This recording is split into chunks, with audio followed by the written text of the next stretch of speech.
Eugene Peterson paraphrases Psalm 4, part of Psalm 4, in this way. He says, "Why is everyone hungry for more? More, more," they say. More, more. And if I think about it, that could be a way of summarizing the way that our culture acts, right? We live in a culture that is constantly saying more, more. It's funny. I don't think I have to convince you of this, because you live in the real world just like I do. And you're surrounded every day by more. People demanding more of your time, people demanding more of your money, people demanding more of your attention, right? I saw something that said we're exposed to approximately 4,000 advertising messages per day. The only thing that's shocking to me about that is I think that number is way low. I think it ought to be way higher. I think you've heard me maybe say this before, and this is from 10 years ago. 10 years ago, they were saying the average teenager was exposed to the exact same amount of information in one 24-hour period that their parents were exposed to in an entire month. Our brains were not designed for that sort of computing. Like it's hard for us to just even sort through and sift through that information. We live in this more sort of culture. Arthur Gish, he wrote these words 50 years ago. Okay, keep this in mind. This is not like he was writing in 2022 or something. He wrote these words 50 years ago. He said this. He said, "We buy things we don't need to impress people we don't like." That's a summary of what we do. We buy things we don't need to impress people we don't like, and we stress over it, right? And we worry, and we're wondering, oh, do I need more? Oh, I need to impress them. Look, this summer we've been talking about this idea of spiritually formed, right? The goal is to be transformed into the image of Jesus. And so often we simply go about and we are on autopilot, right? We're simply going along. It's really easy to be conformed to the image of the world. We're all being spiritually transformed. It's not a matter of if you are, but it's by what are you being transformed. And it's really easy to be spiritually formed or spiritually deformed by the world. It takes no effort. Just live your life without any thought, and you will be disciplined and discipled by the world. But these practices that we've been talking about, these are ways that we counterculturally live, right? Ways that we approach the world around us that, as John Mark Comer says, it's a non-anxious presence. Others are able to look at you and go, you're different. You're weird, in a good way, right? You're living life not like everyone else lives. If you got a Bible, open up to Luke chapter 12. We're going to spend some time there today. Luke chapter 12. You can also do the Bibles in the pews in front of you. Luke chapter 12. I want to look at an interaction that Jesus has where I think he challenges this attitude of more. And I think ultimately he points us to the practice of simplicity. Richard Foster says this. He says, "Simplicity is an inward reality that results in an outward lifestyle." Both aspects of this are important, the inward and the outward. are important, right? You can't possess the inward reality and simplicity without it having a profound effect on how you live. Like if you are not transformed, if you are truly transformed here, it's going to express itself in the way you live. But by the same token, you cannot be externally simplistic, practicing the discipline of simplicity, but not be inwardly transformed. If you're not inwardly transformed, then you're really not practicing simplicity, right? You don't Marie Kondo your way into the discipline of simplicity. You don't just become a minimalist, right? Have like 3 pairs of shorts and 3 shirts and a pair of shoes and, like one, I was going to say toothbrush. I think everyone has one toothbrush, right? I hope you have a toothbrush. If you don't have a toothbrush, we would love to give you a toothbrush. But you see what I'm saying? Like, we can't just go, oh, I'm just going to get rid of all my stuff and not worry about it, and then I will be practicing simplicity. Simplicity is about something much, much deeper. So, Luke 12, I hope you're there, verse 13.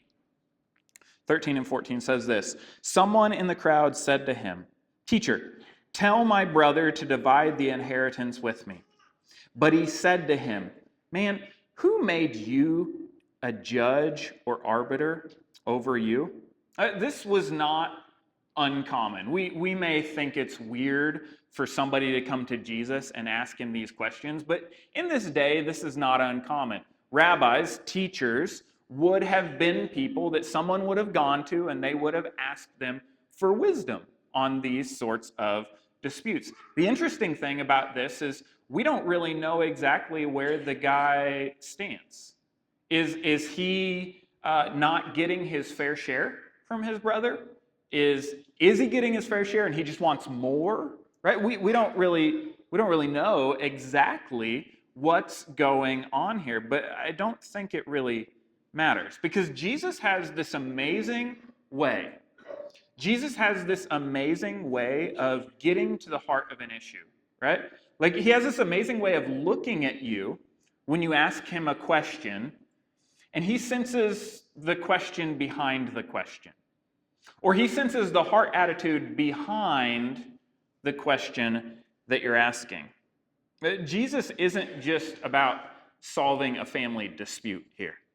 He's doing something different. He's inviting people into a bigger conversation. So look at verse 15. Here's what it says.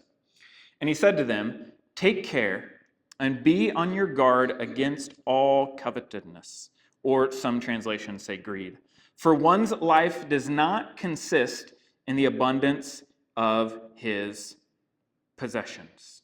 This is where simplicity starts. This is where we start when we're talking about this. Not a minimalist closet, right, or a smaller Amazon shopping list, but it's with a redefinition of what makes life life. Jesus then goes on and he tells this parable in Luke 12, verse 16. He says this, "And he told them a parable, saying, 'The land of a rich man produced plentiful, and he thought to himself, what shall I do? For I have nowhere to store my crops. And he said, I will do this. I will tear down my barns, and I will build larger ones. And there I will store all my grain and my goods. And I will say to my soul, Soul, you have ample goods laid up for many years. Relax, eat, drink, be merry.' But God said to him, Fool, this night your soul is required of you, and the things you have prepared, whose will they be? So is the one who lays up treasure for himself and is not rich toward God." The man has a bumper crop. It's a really, really good year for him. And the text says he's already rich. He's already got a lot. And now he has even more than he knows what to do with. So what does he do? He builds bigger barns. Store more. That's the answer. And then kick back, relax, eat, drink, be merry. Here's the interesting thing about this story. This story hits us in an interesting way because this man is not necessarily a villain.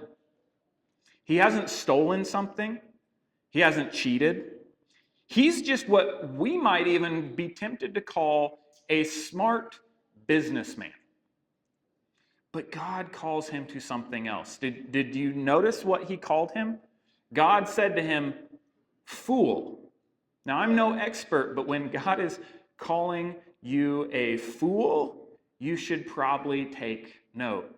But God said to him, fool, this night your soul is required of you, and the things you have prepared, whose will they be? What's the problem here? The problem is not that he's rich. The problem is not that he's built barns. It's that he's living under this illusion that more stuff equals more security. That more stored up equals more freedom. But it didn't. All this freedom that he had, guess what? He never lived to enjoy it. And then Jesus gives the punchline in verse 21.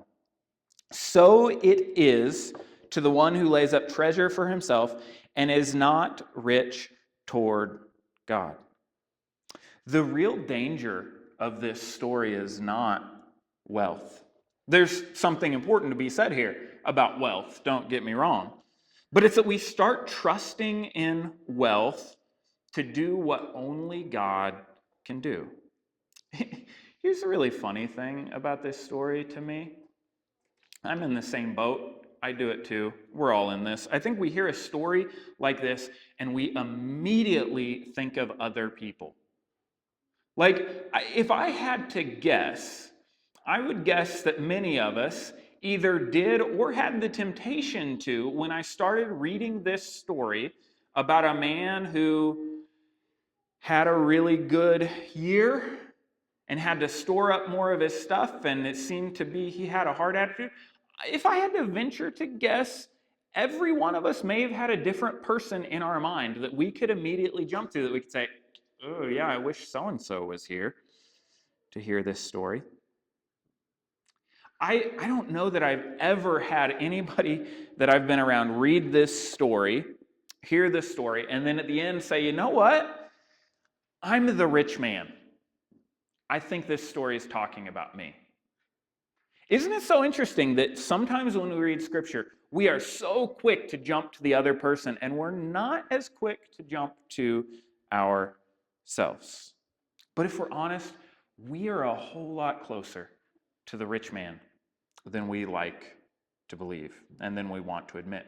We might not think of ourselves as rich, but many of us, we might have more than we need. It might be, a few extra shirts here, a few extra pair of pants there, pantries with some extra food, storage units. I heard a fascinating statistic the other day. If you heard it, took all the storage unit space in America and then you divided it by every single person in America, every one of us would have 7 square feet to store things. That's a lot of storage space, right? Does anybody have a garage that does not have a car in it because you can't fit a car in it because it's filled with stuff? That's my garage right now. And we justify it in all sorts of different ways, right? It is interesting. Ronnie helped me, or I should say, Ronnie didn't help me. I helped him. And by help him, I mean I held tools while he told me what to do. He replaced my screen door storm door on the house a couple months ago. And it was interesting. We were looking for this one piece of wood because part of the door, it had swung open and it pulled off a piece of wood and it needed to be so thick and it needed to be so wide. And it dawned on me, I have a piece of wood, a 1x4, that is almost that exact length in my garage that I bought 10 years ago in Texas. And so I ran to the garage and I got the piece of wood, and guess what? It fit. It's perfect. The only thing that needs to happen now is I need to paint it. You might not even know, right? It's stories like that we go, well, see, I got to have stuff. I got to keep stuff because you never know when you're going to need it, right? I also live like 2 blocks from a lumber yard. I probably could have gone to Mark and said, hey, Mark, do you have like an extra scrap piece that I could put in here? And it would have served the same purpose. The point's not that piece that I put on my storm door. The point is this: we are in the habits of just keeping stuff. But guess what? For every board like that I can tell you a story about, I could also tell you the story about the box in my garage that hasn't been unpacked at all since I moved from Texas 7.5 years ago.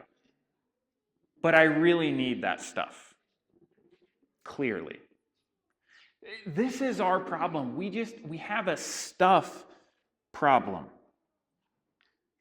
We find ourselves worrying over stuff, but also over our time, over our attention. J.D. Rockefeller, when he was asked how much money is enough, he famously said this: just a little bit more, that's enough.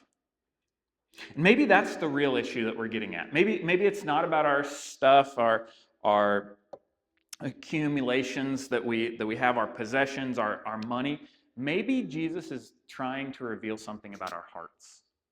He's trying to reveal something about what's going on with us.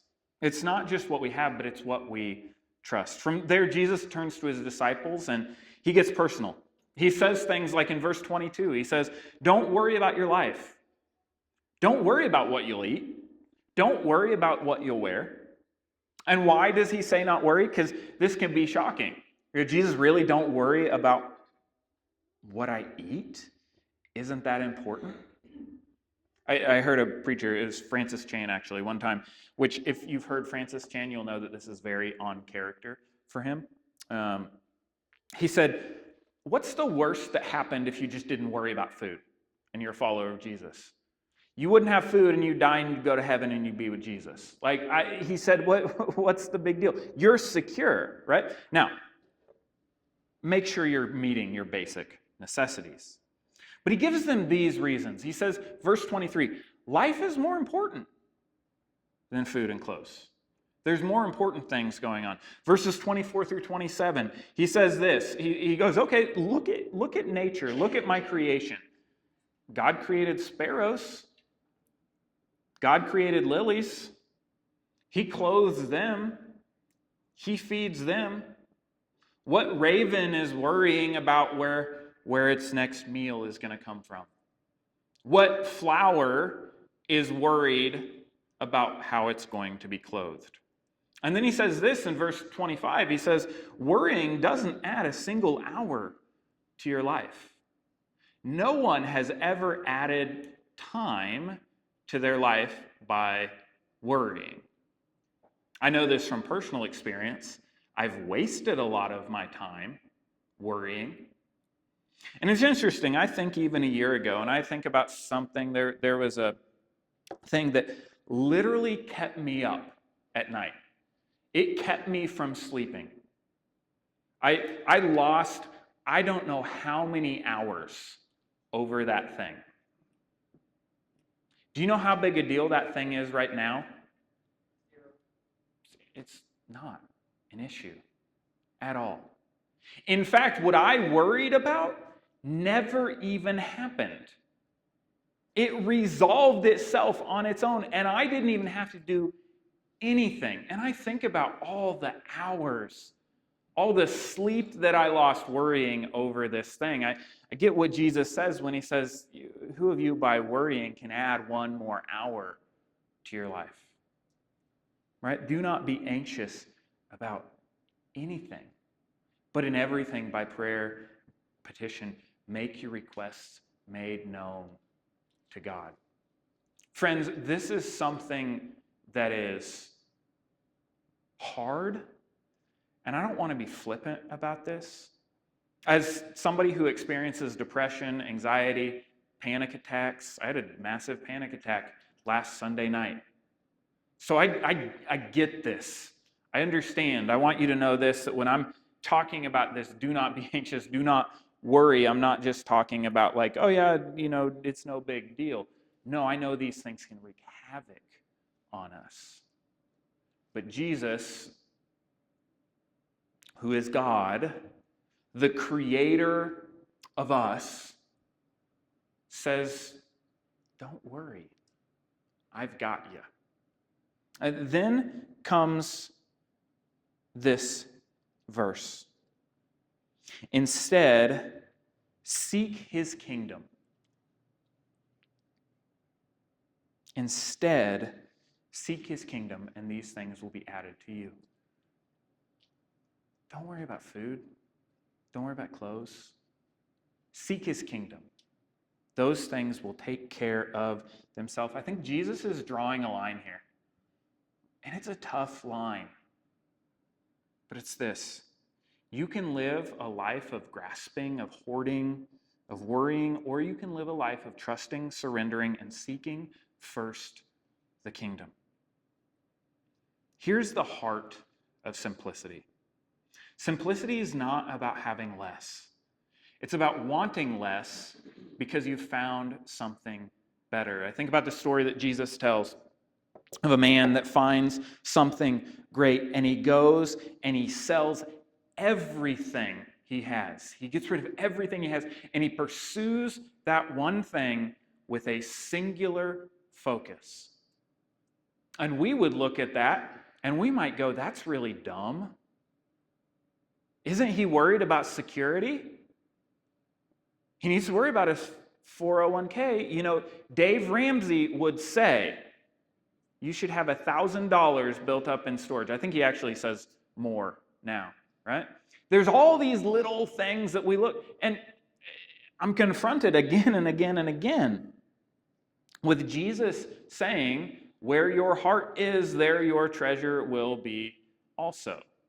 Where you place value and worth, that's going to be what you worship.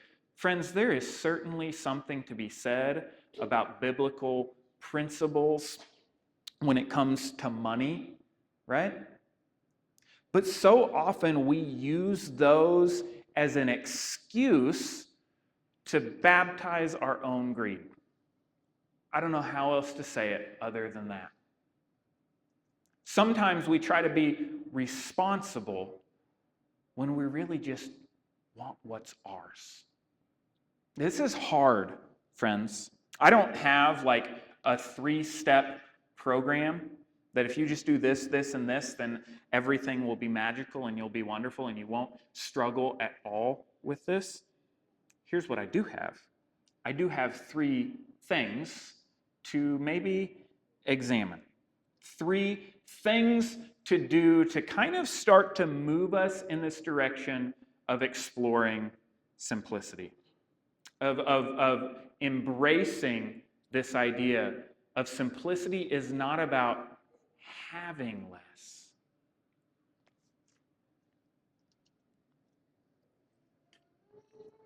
Simplicity is not about having less. It's about wanting less because you've found something better.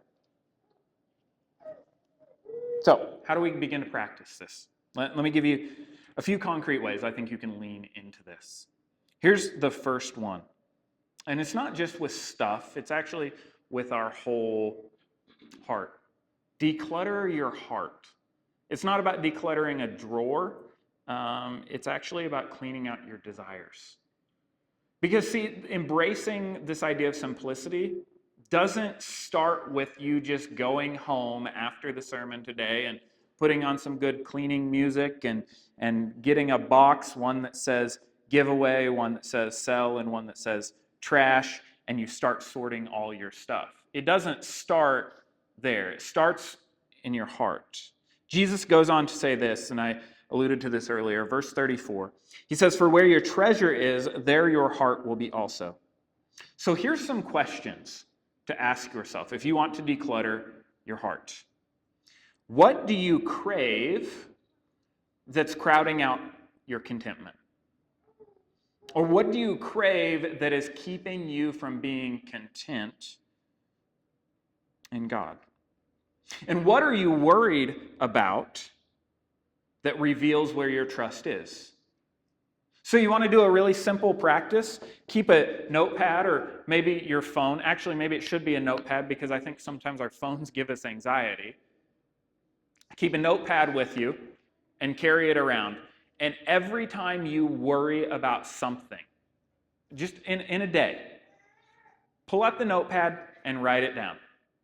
Don't worry about categorizing it. Don't worry about putting a lot of thought into it then. Just, oh, I worry, write it down.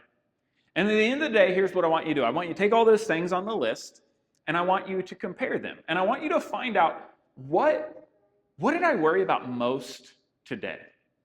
Here's one of the interesting things I think we'll find. Sometimes the things that we worry about are the things that we have no control over. Sometimes I worry the most about things that I can't even do anything about that. Part of our problem is that we seek to fill our hearts with things that were never meant to satisfy us. And when they don't deliver, we seek after other things. We seek after other things, and we just seek more, more, more. But Jesus invites us to a different way, a way where our hearts aren't constantly tugged in 1,000 directions, but instead are centered on Him. That's why simplicity is not just about external changes. It's about an internal realignment. We declutter our hearts by learning to seek what God treasures most, to treasure His kingdom above all else. Simplicity begins in the soul. It begins in the heart. Here's the second one I'd say. Tame your stuff. You knew this was coming in a sermon like this, right?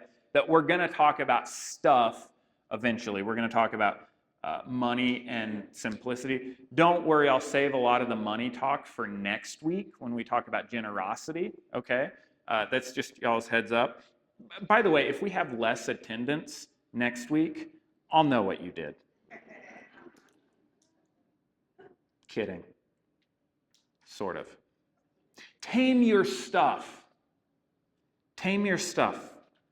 Yes, simplicity does in fact include material things, but not for their own sake. Instead, it's for what they represent, right? Stuff promises joy, it promises our identity, it promises our security, right? You're the guy with the boat. You're the guy with the big house. You're the lady with this. You're the person with that, right? Stuff promises joy and identity and all these things, but it can't deliver any of these things. It's bankrupt. Jesus tells a story about a rich man who comes to him and he asks, "What must I do to inherit eternal life?" And after they go through all these things, right, this guy looks like somebody who's kept the law pretty well. And Jesus says this, which is not what the man wanted to hear. I'm convinced of this. He says this, "Sell all your stuff, give it to the poor, come follow me." If we had a giant, can I say this? I think I can say this. We're friends here. If I had a giant eraser and I could take things out of the Bible, which is not a good practice, just full disclosure here, not a good practice. But if I could, that would be one of the verses one of the passages I would be tempted to do. Sell all your stuff, give it to the poor, come follow me. We can be quick to explain this away. Some of you, maybe, even as soon as you heard that verse, you knew all the excuses, right? Things like this. Well, Jesus didn't mean that for everybody. You know that, right, Adam? It was just that one guy. Well, if everybody gave their stuff away, then all the Christians would be poor, right? Surely God wouldn't ask me to do something that extreme. Maybe not. Or maybe he would. He asked this guy to do it. What if our discomfort with this story is exactly the point? What if the very people that Jesus would ask to do radical things with your stuff and your money, what if those kind of people are the people who think this doesn't apply to them at all? what if how we respond to this story reveals way more about our hearts than we actually realize? What if it reveals what we're clinging to? Jesus wasn't trying to take stuff from that guy. If you think that's the point of the story, that's not the point of the story. He was trying to set him free. He looked into this man's heart because he is God. He looked into his heart and he realized that this man had a relationship to his stuff that was unhealthy. Here's two choices you have. Your stuff serves you or it owns you. And if it owns you, then it's shaping you. Practicing simplicity means regularly asking this: do I own this or does it own me? Could I let go of this if God asked me to? What is cluttering my life that's clouding my ability to live freely and generously? It may not mean selling everything. You may be never asked to sell everything by God. That may not be the point. But it might mean giving away something you've been holding on to a little too tightly. It might be resisting the urge to upgrade. There's a new popular song that the lyrics go something like this: we got brand new iPhones and dust on our Bibles, right? Like, we're more concerned about that than we are about the Word of God. And marketing does this to us, right? The promise of the new upgrade. Full disclosure, I just got a new phone. Okay, so that, maybe I'm preaching to myself here. I don't know. That's kind of awkward. It might mean being content with what you have, even when the world says you deserve more. Here's the last one I would say. Simplify your time. Because it's not all about stuff. It is about stuff, but that's not all there is to it. Your time will reveal a lot about where your heart is. Just keep track in a day of how you spend your time, right? And you might say, okay, well, I have these obligations that I have to do, and I don't have a choice. Okay, take those out and then track the rest of the time. I think you'll still be shocked. I know I have been shocked when I've done this as a practice of the places where my time goes. Our schedules are packed, our minds are distracted. Why in books do they put margins? Why don't they print text all the way to the edge of the page? Because there's something about white space that they've realized important. Space where nothing is around the text. They realize that there is something that matters about that. Margin matters in your life. If your schedule, I have been a terrible example of this. I'll just be 100% honest. I've been a terrible example of this at times over the last 7.5 years that I've been here. But if you don't have margin in your schedule, you don't have time for the things of God. Sometimes this shows up, all right, this overly complex way of spending our times. Sometimes it shows up in the ways that we interact with others, while sometimes it simply shows up in the way we distract ourselves. So here's some questions to ask yourself. What's essential? What needs to go? What needs to come first? We could preach a whole sermon on the spiritual discipline of saying no. Sometimes we just need to say no more so we can say yes to the kingdom of God. Jesus made it clear what the point is. He said this. He said, instead, seek his kingdom. So here's a few questions to reflect on this week. What is your life centered around? What have you said yes to that's crowding out what matters most? Where do you need to create margin to be more present? Present to God, to people, and to what he's called you to? Jesus lived an unhurried life, always present, never frantic. The man probably had a lot going on. He's God, after all. But he was always present and never frantic. He understood, even in the midst of what probably seemed like a busy schedule at times, he understood simplicity. That's the path that he calls us to. Praise team, you can come on up. We're going to sing here in just a minute. So here's a question. Where does this leave us? Because Jesus isn't just offering us good advice. I said earlier, you don't Marie Kondo your way to this. He's offering life itself.